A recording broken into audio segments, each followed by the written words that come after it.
Good morning, everyone, and welcome to Wednesday. This is the voice that I wake up with. I haven't greeted anyone else today besides you, and I'm very excited to see that you've all shown up for your learning once again. Let's take a quick tour of what we're going to do today.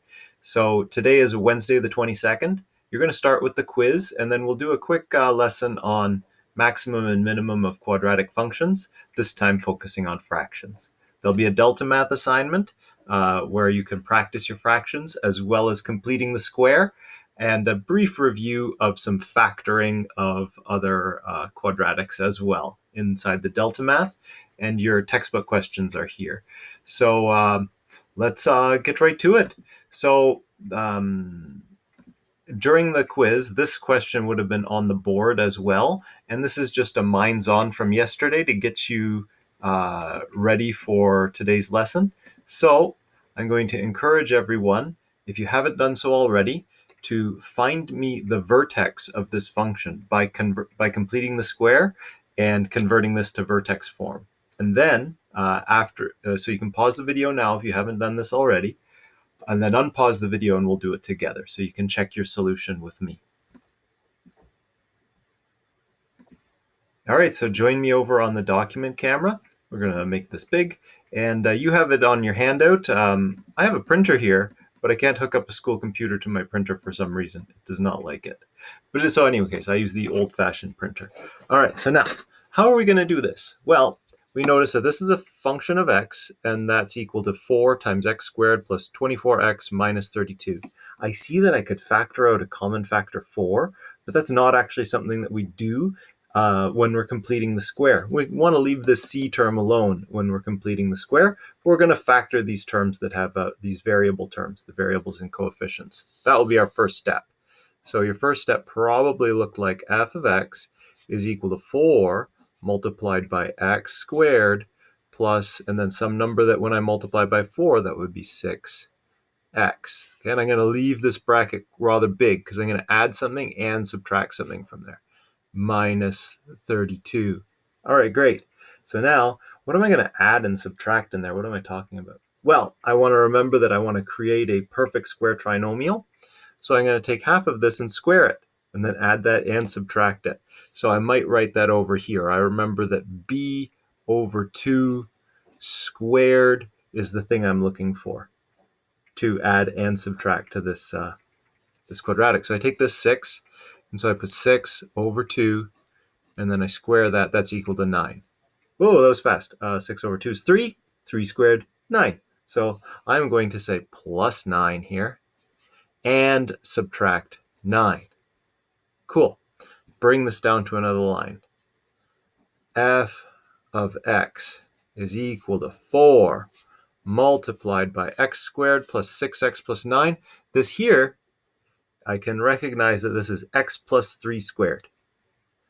4x plus 3 squared. Cool. All right, that's this part. Oh, what about that part? Okay, let's bring it outside the bracket. Wait a minute.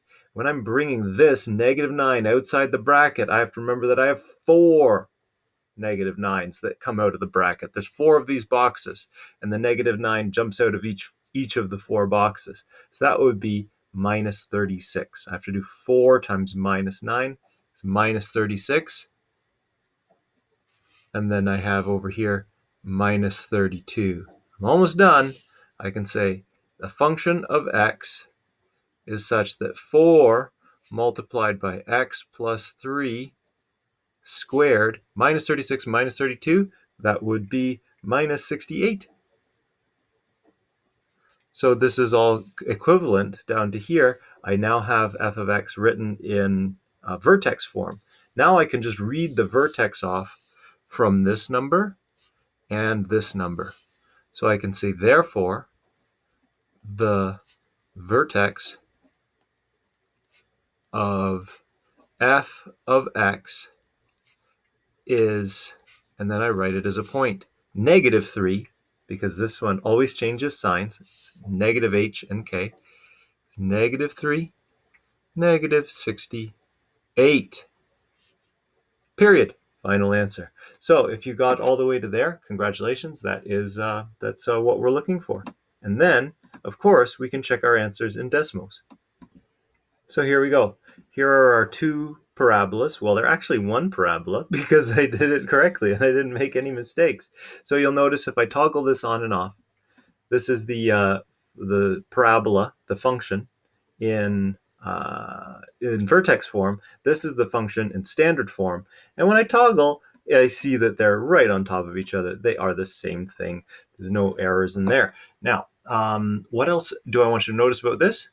I didn't write this down as f of x. I just wrote it down as y equals. All right. When I'm talking about these, I might talk about them as f of x and g of x, but you can just graph them in this way as y equals blah, blah, blah. All right. So let's carry on. So that's from yesterday. And we learned yesterday how to find the vertex of a parabola by completing the square. And you can also indicate is that a maximum or minimum. So with this parabola, because its a value is 4, it's positive. It is therefore like a bowl that accepts rain. It is not an umbrella shielding you from rain. So because it opens upward, that vertex is going to be a minimum value. And we see that in the graph as well. We can just take another quick look at that. See, that there's the minimum value that this parabola would be. All right.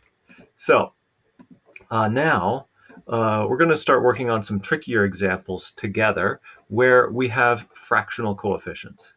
If we have fractions in here, we do exactly the same thing to solve these types of problems, but we're going to use our operations with fractions to solve these problems. So you're going to do this example along with me. So on your handout, please start your steps and see how are you going to approach answering this question. And I'm also going to ask you to define the range of this function after you've done all your calculations.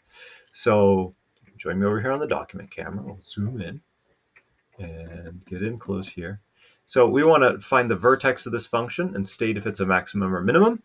What is the range of the function? All right, so the first thing that I do is I notice that in f of x, a is 1, so I don't need to factor that out first. I can skip that step. The next thing that I do is I'm going to take half of b and square it. So if I have, just going to write that down here so I remember what I'm doing. B over 2 squared. So what is that? Well, I want negative 2 over 3, but I want half of that squared. I have to do the brackets first. So I'm going to divide negative 2 over 3 by 2. I remember that division of fractions is flipping and multiplying, and this is like 2 over 1. So I can multiply this by 1/2. It's the same thing as dividing by 2. All right, and now I have negative 2 over 3 multiplied by 1 over 2. Some of you are like, Mr. Jennings, go faster. I've got this. I know, not everyone has this. That's fine. Okay, so now I see that these 2's cancel. Dook, dook, and I have negative 1 over 3. Okay, negative 1 over 3 squared is 1 over 9. So what I want to do here is add 1 over 9 and subtract 1 over 9. All right, so let's do that. Okay, so I am going to have here f of x is equal to x squared minus 2 over 3x plus 1 over 9 minus 1 over 9. Notice that, just a reminder, that's 0. I only added 0 to this function, so I did not change the value of the function. Okay, and then minus a third. Okay, now I see that this is that perfect square trinomial that I wanted. So bring it down.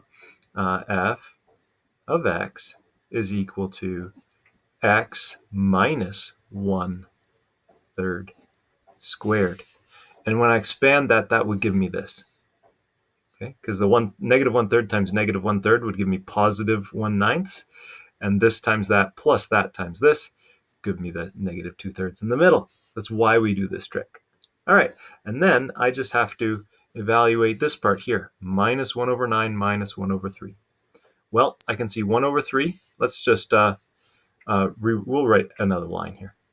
Negative 1 over 9 minus 3 over 9. I needed to create a common base here, a common denominator for these two fractions, and I did that by multiplying this one by 3 over 3. Remember, I'm allowed to multiply things by 1. That also doesn't change their value. So when that one's done, I have negative 1 over 9 minus 3 over 9. That's minus 4/9.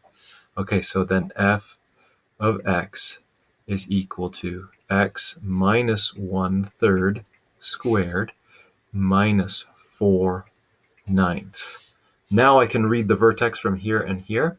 Determine the vertex of the function. Therefore, so I'm reading the question again and answering what it asked for. That's the skill that I'm doing now. That's going to get you marks on a test. When you're done all your calculations, read the question and provide the answer that was asked for you. So, determine the vertex. Well, the vertex is, therefore, the vertex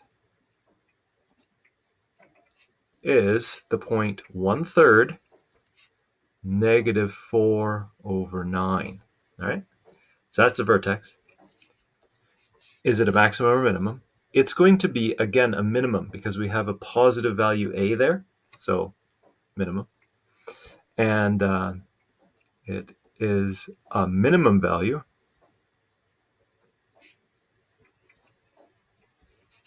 and the range of this function. Go ahead and pause the video, write down what you believe the range to be, write down your range statement, and then take a look at my statement, okay? Just going to pause this here. I just want to show you that even though I'm like super confident in my calculations, it's fractions. Maybe I made a mistake. So I'm always going to check. I'm always going to check in decimals. And I want you to be in the habit of doing that too. You don't want your astronauts ending up amongst the stars. You want them on the moon. Okay, you want to be very accurate in that. So, and the way we do that is we check our work. So here you'll notice, again, I got it. All right, it's the same thing, these two functions. So because they're equivalent, I know that I did the work right. Now let's go back to here. I asked you to find the range of this function, and let me show you what I have for that. So we've determined the vertex of the function. We found that this was the vertex.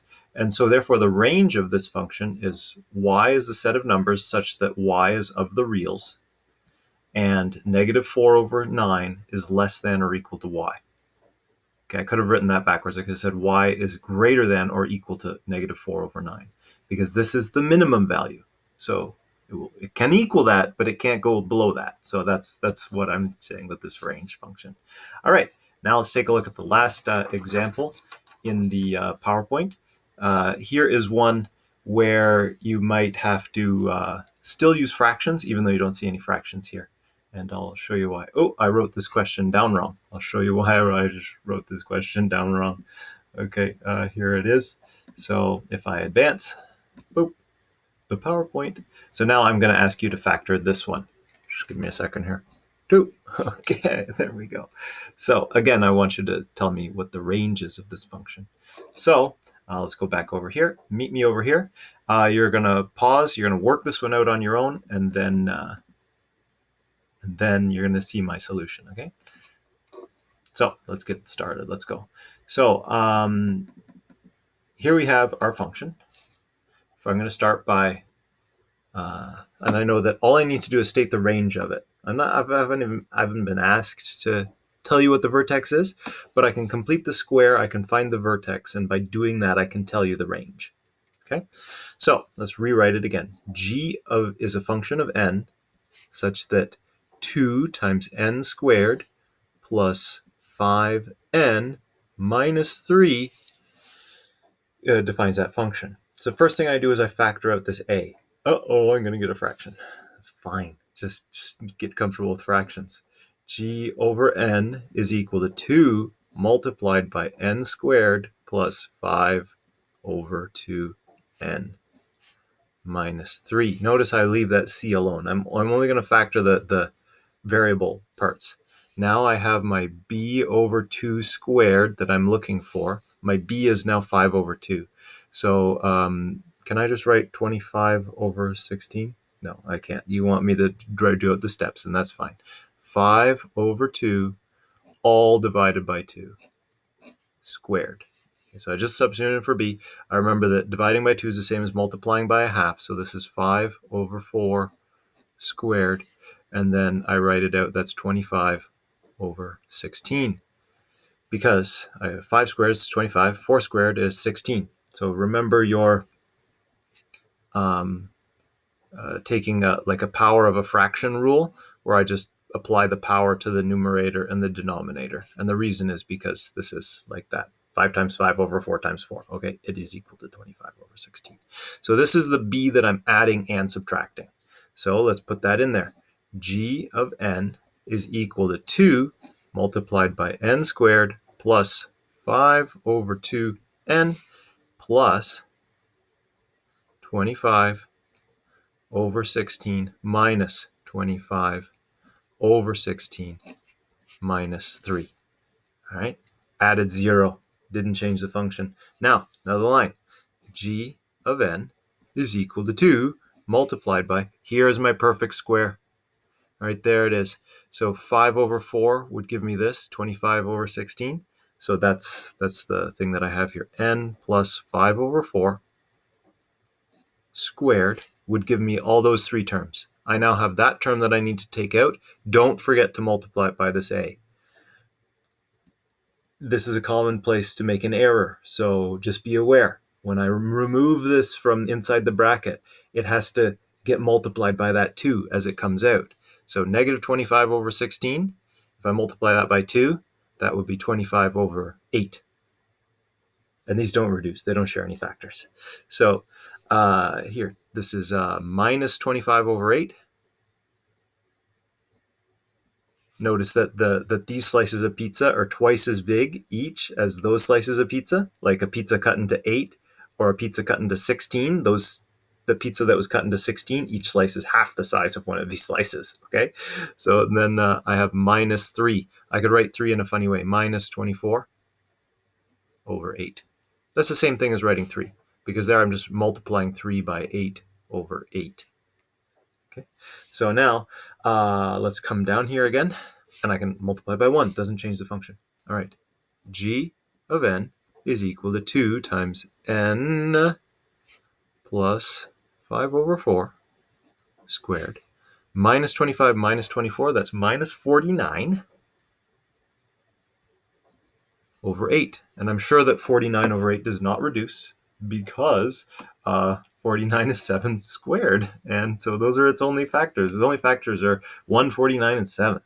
So 8 doesn't have any of those factors except for 1. All right, so that's what I'm looking for. Now I can say, therefore, the range of g of n is, I'm just going to write out my range statement down here. R, I know some of you are sitting at the back and there's tall people sitting in front, so I'll try and lift this up. R is a collection of n values such that n is of the reals, and n is greater than or equal to, and I know it's greater than because a is positive again. Okay, we have another parabola that opens upwards.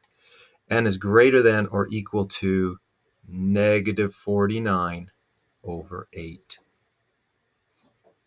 So these are the types of questions that you're going to be practicing today. So thank you again for showing up for your learning. Even when I can't be there with you in person, I'm there with you digitally and in spirit. And I know you're going to be well taken care of today. Your teacher in the room, you are going to be able to ask lots of questions and get lots of great explanations there. So I'm very happy for you in that regard. So thank you very much as well. And so please complete these extra questions here, as well as these textbook questions and the Delta Math assignment for today. All right, everyone. I hope to see you again tomorrow. Bye for now.